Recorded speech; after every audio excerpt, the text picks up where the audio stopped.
Hi all, welcome to the digital John Telugu YouTube channel. So నేను మీకు ఈ వీడియోలో వర్డ్ప్రెస్కి సంబంధించిన టిప్స్ నేను ఇస్తాను. ఓకే, ఒకవేళ మీరు కనుక బ్లాగ్ని కనుక మీరు మెయింటైన్ చేస్తున్నట్లయితే మీరు ఇక్కడ చూస్తున్నారు కదా, బ్లాగ్ ఇండెక్స్ అనేది యూ కెన్ సీ దిస్. అంటే ఇలా ఆటోమేటిక్గా ప్రతి బ్లాగ్ పోస్ట్కి ఎలా రావాలి, ఇలా రావాలంటే ఏం చేయాలనేది నేను మీకు చెప్తాను. దీనికోసం మీరు సపరేట్గా కోడింగ్ కానీ మీరు ఏం చేయాల్సిన అవసరం లేదు. ఇది ఆటోమేటిక్గా ఆటో ఇన్సర్ట్ అయిపోతుంది అనమాట. ఆటోమేటిక్గా అది ఇన్సర్ట్ అయిపోతుంది. అలా ఇన్సర్ట్ అవ్వాలంటే దానికి కావాల్సిన ప్లగిన్ ఏంటి, ఆ ప్లగిన్లో ఉండే ఎసెన్షియల్ సెట్టింగ్స్ ఏవైతే ఉన్నాయో ఆ సెట్టింగ్స్ని నేను మీకు చూపిస్తాను. తద్వారా మీరు ఈజీగా ఇండెక్స్ చేసుకోవచ్చు. దీనివల్ల ఏమవుతుందంటే, ఇండెక్స్ చేసుకోవడం వల్ల సో ఇప్పుడు బ్లాగ్ రీడర్స్ వచ్చారనుకోండి, వాళ్ళకి ముందే ఇస్తున్నట్టు అనమాట ఇండెక్స్. అంటే నువ్వు ఏ సైడ్ హెడ్డింగ్స్తో నువ్వు ఆర్టికల్ రాసావు అనేది వాళ్ళకి ఒకటేసారి వాళ్ళకు క్లియర్గా ఒక కంప్లీట్ ఇండెక్స్ అనేది వాళ్ళకి అర్థమవుతుంది. అంతేకాదు, లెట్సే ఇప్పుడు నేను ఒక టాపిక్ రాశాను, ఏంటి, how to self learn digital marketing. అంటే మీ అంతకు మీరే డిజిటల్ మార్కెటింగ్ నేర్చుకోవాలి అంటే ఒక 10 టిప్స్ నేను ఇచ్చాను. ఈ 10 టిప్స్లో వాళ్ళకి ఈ కొన్ని టిప్స్ ఆల్రెడీ తెలిసి ఉండొచ్చు. ఈ ఇంటర్న్షిప్స్ అనే దాని గురించి వాళ్ళు నేర్చుకోవాలనుకోండి, ఇంటర్న్షిప్స్పై వాళ్ళ కర్సర్ తీసుకెళ్ళి అక్కడ క్లిక్ ఇచ్చినా, లేకపోతే ఇంటర్న్షిప్స్పై ట్యాప్ చేసినా సరే ఏమవుతుందంటే అది ఆటోమేటిక్గా ఆ ఏరియా దాకా స్క్రోల్ అయిపోతుంది అనమాట. మీరు చూస్తున్నారు ఎగ్జాక్ట్గా అక్కడ నేను ఇంటర్న్షిప్స్పై క్లిక్ ఇచ్చిన వెంటనే ఇంటర్న్షిప్ సెక్షన్కి వచ్చి నేను చదవచ్చు అనమాట. అది అనమాట, that is the advantage of the ఈ ప్లగిన్ అనమాట. అంటే ఈ ఇండెక్స్ కనుక మీరు పెట్టుకోగలిగితే. సో ఇది నేను ఇప్పుడు చెప్తాను. మేము మీకోసం ఈ వర్డ్ప్రెస్ ట్యూటోరియల్స్ చేయడం కోసం మేము సపరేట్గా డొమైన్ తీసుకున్నాం. అది craftymarketing.xyz. ఇది మీకు టెస్టింగ్ కోసమే, మీకోసం తీసుకున్నది అంతే. ఓకే, సో దీనికోసం ఇన్స్టాల్ చేసుకోవాల్సిన వర్డ్ప్రెస్ ప్లగిన్ ఏంటి అంటే, వర్డ్ప్రెస్లోకి వచ్చిన తర్వాత ప్లగిన్స్లో యాడ్ న్యూ దానికి వచ్చిన తర్వాత ఈ సర్చ్ ప్లగిన్స్, దీన్ని ఏమంటారంటే ప్లగిన్స్ రిపాజిటరీ అని కూడా అంటారు. షార్ట్కట్లో రిపాజిటరీని రెపో అని కూడా అంటారు. ఓకే, ఇక్కడ మనం ఏమని టైప్ చేయాలి అంటే ఈజీ టేబుల్ ఆఫ్ కాంటెంట్స్ అని మీరు టైప్ చేయాలి. ఆ ప్లగిన్ పేరు అది, easy table of contents. Easy table of contents plugins కూడా చాలా ఉన్నాయి, కానీ ప్రజెంట్ అయితే నేను వాడుతున్నది ఇది. ఫస్ట్ మీకు కనిపిస్తుంది కదా, ఈజీ టేబుల్ ఆఫ్ కాంటెంట్స్, ఇది అనమాట. So even by Steven AZEHM అనేది ఈ ప్లగిన్ నేను వాడుతున్నాను. కొన్ని రోజుల తర్వాత ఈ ఐకాన్ చేంజ్ అవ్వచ్చు, కానీ ఈ పేరు మాత్రం చేంజ్ అవ్వదు మ్యాక్సిమం. ఒకసారి అది చూసుకోండి. నేను ఈ ప్లగిన్ పైన ఇన్స్టాల్ నవ్ అనే దానిపై క్లిక్ ఇస్తున్నాను. దాని తర్వాత ప్రతి ప్లగిన్ ఇన్స్టాల్ అయిన తర్వాత దాన్ని యాక్టివేట్ చేసుకోవాల్సి ఉంటుంది. యాక్టివేట్ చేశాను నేను ఇప్పుడు. యాక్టివేట్ చేసిన తర్వాత ఈ ప్లగిన్లో కొన్ని ఎసెన్షియల్ సెట్టింగ్స్ ఉంటాయి, వాటిని మాత్రం నేను మీకు చెప్తాను. సో సెట్టింగ్స్లోకి రండి, ఈజీ టేబుల్ ఆఫ్ ప్లగిన్స్లో సెట్టింగ్స్, లేదా ఈవెన్ మీరు లెఫ్ట్ సైడ్లో సెట్టింగ్స్ అనే ఐకాన్ ఎలా ఉంటుంది అందులో మీకు టేబుల్ ఆఫ్ కాంటెంట్స్ అనేది కూడా ఉంటుంది. సో ఎనేబుల్ సపోర్ట్ అయితే ఇక్కడ పేజెస్ అవసరం లేదు, ఈవెన్ అసలు సపోర్టే అవసరం లేదనుకోండి. పోస్ట్కి నేను సెలెక్ట్ చేసుకుంటున్నాను. ఆటోమేటిక్గా ఆటో ఇన్సర్ట్ ఎక్కడ కావాలి, మనకు పోస్టులకే మాత్రమే కావాలి. అంటే నేను పోస్ట్కి నేను సెలెక్ట్ చేసుకుంటున్నాను. అయితే ఈ పొజిషన్ ఎక్కడ రావాలని అడుగుతుంది. బిఫోర్ ఫస్ట్ హెడ్డింగ్గా, బై డిఫాల్ట్గా బిఫోర్ ఫస్ట్ హెడ్డింగ్కి వస్తూ ఉంటుంది. నేనైతే టాప్లో పెట్టుకున్నా, అంటే ఫస్ట్ ఇది రావాలన్నట్టుగా ఇది పెట్టుకున్నా. ఓకే, అది నేను టాప్లో పెట్టుకుంటున్నా. మీకు ఎక్కడ కావాలి పొజిషన్ అనేది మీరు చెక్ చేసుకోవచ్చు, టాప్లో కావాలా లేకపోతే ఫస్ట్ హెడ్డింగ్ కావాలని. షో వెన్ అనేది ఏంటి అంటే, ఈ 4 నెంబర్ ఏంటి అంటే, ఒక్కొక్కసారి మీరు ఆర్టికల్ రాసినప్పుడు ఇలా 10 సైడ్ హెడ్డింగ్స్ కూడా ఉండకపోవచ్చు. మీకు సైడ్ హెడ్డింగ్స్ అన్నీ మీకు తెలుసు ఆల్రెడీ, బ్లాగర్స్కి H2లో ఉండాలనేది, ఇవన్నీ H2లో ఉండాలి. ఓకే, ఈ సైడ్ హెడ్డింగ్స్ ఎన్ని ఉంటే ఇన్సర్ట్ చేయాలి అని. ఇప్పుడు ఇక్కడ సైడ్ హెడ్డింగ్స్ ఎన్ని ఉన్నాయి, 10 ఉన్నాయి కాబట్టి ఆటోమేటిక్గా అంటే ఇన్సర్ట్ చేస్తుంది. మీరేం చేయండి అంటే, కనీసం 2 సైడ్ హెడ్డింగ్స్ లేకుండా ఏ ఆర్టికల్ మనం రాయం కాబట్టి నేను 2 తీసుకోండి, మీరు 2 తీసుకోండి అంటే. ఓకే, అదనమాట. సో అప్పుడు ఏమవుతుంది, ఒకవేళ 6 ఉన్నాయనుకోండి, మీరు ఒక ఆర్టికల్ రాశారు, 5 సైడ్ హెడ్డింగ్సే ఉన్నప్పుడు ఇది ఈ బ్లాగ్ ఇండెక్స్ అనేది మీకు ఆటోమేటిక్గా ఇన్సర్ట్ కాదు. ఎందుకంటే మీరు అక్కడ 5 సైడ్ హెడ్డింగ్సే ఉన్నాయి, ఇక్కడ ప్లగిన్ సెట్టింగ్స్లోనేమో మీరు 6 ఇచ్చారు కాబట్టి అది వర్క్ అవ్వదు. అందుకనే నా సజెషన్ ఏంటంటే 2 పెట్టుకోండి, లేకపోతే 1 పెట్టుకున్నా సరే, అలా పెట్టుకోండి. Okay, so display header label, show header text as table of contents. Okay, మీరు దాన్ని నేమ్ కూడా చేంజ్ చేసుకోవచ్చు. నేనైతే బ్లాగ్ ఇండెక్స్ అని నేను పెట్టుకున్నా, మీరు చూస్తున్నారు కదా. మీరు కూడా అక్కడ ఏ పేరు కావాలంటే అక్కడ మీరు అలా పెట్టచ్చు, బ్లాగ్ ఇండెక్స్ అని కానీ లేకపోతే. So allow users to toggle the visibility of the table of contents. ఇదేంటి అంటే, ఇది రివీల్ కాదు ముందే, ఇది రివీల్ కాదు. అంటే వాళ్ళు ఒక దగ్గర ట్యాప్ చేస్తే అప్పుడు ఈ 10 అనేది ఎక్స్పాండ్ అవుతాయి అనమాట. అలా నేనైతే అలా వద్దనుకుని ఇది మొత్తం ముందే ఎక్స్పాండ్ చేశాను. ఈ టిక్ కనుక తీసేస్తే అలా అవుతుంది. ఓకే.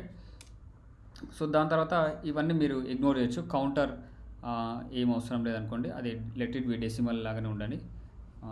సో దాన్ని ఏం తీసుకోవట్లేదు. ఒకవేళ మీరు తీసుకోవాలంటే రోమన్ కానీ లేకపోతే న్యూమరిక్ తీసుకున్నా సరే, కౌంటర్లో న్యూమరిక్. ఇంకొకటి నేనైతే నన్ననే పెట్టుకున్నా. ఈ సెట్టింగ్ గురించి చెప్తా మళ్ళీ. ఇది నన్నే పెట్టుకోండి, దానికి రీజన్ ఏంటో చెప్తా.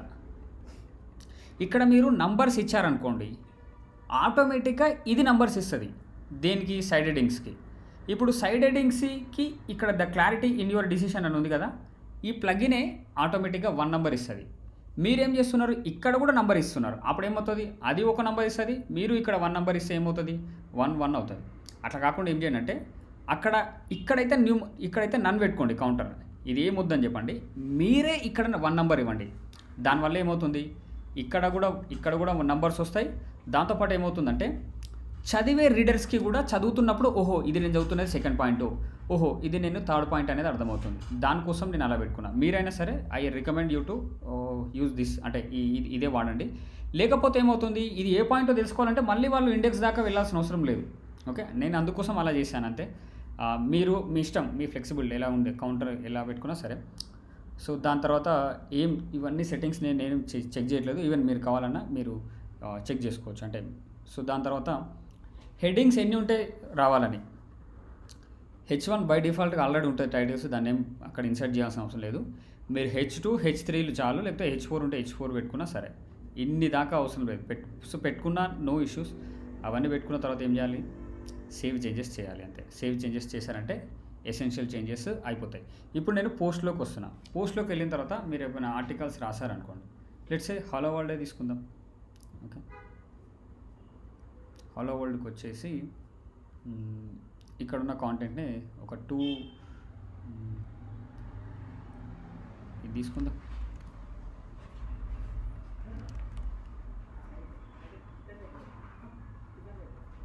సో మీరు చూస్తున్నారు కదా, సెకండ్ పాయింట్ని కూడా నేను కాపీ చేస్తున్నా.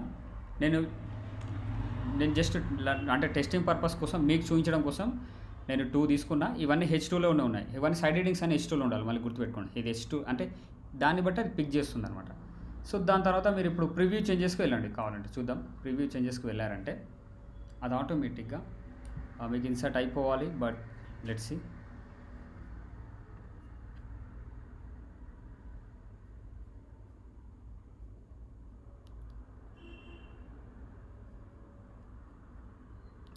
నేను ఇక్కడ కూడా అంటే ఇండివిజువల్గా కూడా మీరు ఇన్సర్ట్ చేసుకోవచ్చు. అంటే ఆ పర్టికులర్ ఆర్టికల్కి కావాలంటే, లేదా ఆ పర్టికులర్ ఆర్టికల్కి ఇది మీకు వద్దనుకున్నా కూడా మీరు డిజేబుల్ చేసుకోవచ్చు.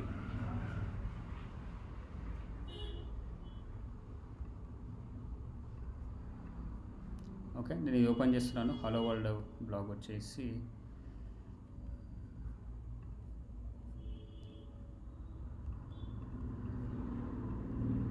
సో మీరు చూస్తున్నారు కదా, హలో వరల్డ్కి ఇది వచ్చేసింది అనమాట. ఆటోమేటిక్గా వచ్చేసింది. ఆ ఆర్టికల్ పేజ్కి వస్తే ఇది ఓకే, దట్స్ ఇట్, అయిపోయింది అంతే. ఇదే అనమాట. ఇది మీరు ఆటోమేటిక్గా ఇన్సర్ట్ చేసుకున్నారంటే ప్రతి బ్లాగ్ పోస్ట్కి అది ఆటోమేటిక్గా వచ్చేస్తుంటుంది. అది యూజర్ ఎక్స్పీరియన్స్ పరంగా కూడా ఇది చాలా హెల్ప్ఫుల్గా ఉంటుంది. ఈవెన్ మీరు ర్యాంక్ మ్యాథ్ ప్లగ్ని కనుక మీరు ఇన్స్టాల్ చేసుకొని యూజ్ చేస్తున్నట్లయితే ఇది ఖచ్చితంగా రికమెండ్ చేస్తుంది. టేబుల్ ఆఫ్ కాంటెంట్స్ ప్లగ్ని యూజ్ చేసుకోండి అని అది ఖచ్చితంగా అది చెప్తుంది. సో ఎస్ఈఓకి కూడా మీకు బెనిఫిట్ అవుతుంది, యూజర్స్కి బెనిఫిట్ అవుతుంది, మీకు కూడా ఎంతో కొంత ఖచ్చితంగా మీకు హెల్ప్ అవుతుంది. వీళ్ళకు బ్లాగ్ కూడా అది చిన్న ప్లగ్నే, మీరేం వరీ అవ్వకండి. ఇది ఇన్స్టాల్ చేసుకోండి. ఫ్రెండ్స్, వర్డ్ప్రెస్ పైన మేము సపరేట్గా ఒక కోర్స్ని లాంచ్ చేశాము. మీరు ఒకవేళ నెక్స్ట్ బ్యాచ్లో జాయిన్ అయి నేర్చుకోవాలనుకుంటే నేర్చుకోండి. కంప్లీట్ వర్డ్ప్రెస్ పైన, వర్డ్ప్రెస్లో ఎలా వెబ్సైట్స్ తయారు చేయాలి, ఇంకా వర్డ్ప్రెస్కి సంబంధించిన అడ్వాన్స్డ్ కోర్స్ అనమాట ఇది. వెబ్సైట్స్ని మీరు ఎలా బిల్డ్ చేయొచ్చు వితౌట్ కోడింగ్ అనమాట. ఆ కోర్స్ని మేము స్టార్ట్ చేస్తున్నాం. 18th నెక్స్ట్ బ్యాచ్ అయితే 18th నుండి స్టార్ట్ అవుతుంది. బట్ ఎవ్రీ మండే ఒక కొత్త బ్యాచ్ స్టార్ట్ అవుతుంది. మీరు జాయిన్ అయ్యి నేర్చుకోవచ్చు. ఎవ్రీడే ఈవినింగ్ ఉంటుంది బ్యాచెస్. అండ్ సో అంటే మీకు చాలా చాలా యూస్ఫుల్ ఉంటుంది. ఇది కనుక నేర్చుకోగలిగితే మీ వెబ్సైట్స్ మీరే తయారు చేసుకోవచ్చు, కోడింగ్ అవసరం లేదు. అండ్ దాంతోపాటు మీరు వెబ్సైట్ డిజైనింగ్ సర్వీసెస్ని కూడా మీరు ఆఫర్ చేయొచ్చు వేరే బిజినెసెస్కి. And you can do freelancing also. Only website designing పైన కూడా వర్డ్ప్రెస్ డెవలపర్స్కి ప్రస్తుతం డిమాండ్ పెరుగుతుంది. ఎందుకంటే చాలా వరకు వెబ్సైట్స్ ఇప్పుడు వర్డ్ప్రెస్లోనే చేస్తున్నారు కాబట్టి. సో మీకు చాలా ఫ్రీలాన్సింగ్ ఆపర్చునిటీస్ ఉన్నాయి, జాబ్ ఆపర్చునిటీస్ ఉన్నాయి. ఈవెన్ మీ సొంత వెబ్సైట్లు కూడా మీరు చేసుకోవచ్చు. కాబట్టి నెక్స్ట్ బ్యాచ్లో జాయిన్ అయ్యి కూడా మీరు నేర్చుకోవచ్చు. ఈవెన్ ఇంకా వర్డ్‌ప్రెస్‌కి సంబంధించిన అడ్వాన్స్డ్ ట్యూటోరియల్స్ మీకు కావాలి అనుకుంటే మీరు మా ఛానల్‌ని సబ్స్క్రైబ్ చేసుకోండి. నాతో పాటు Rakesh and complete digital buddy team ఇటువంటి ట్యూటోరియల్స్‌ని మీకు హౌ టు ట్యూటోరియల్స్ ఇటువంటి యూస్ఫుల్ టిప్స్‌ని యూస్ఫుల్ ట్యూటోరియల్స్‌ని మేము కంటిన్యూగా పబ్లిష్ చేస్తూనే ఉంటాం. Thank you so much for watching this video friends.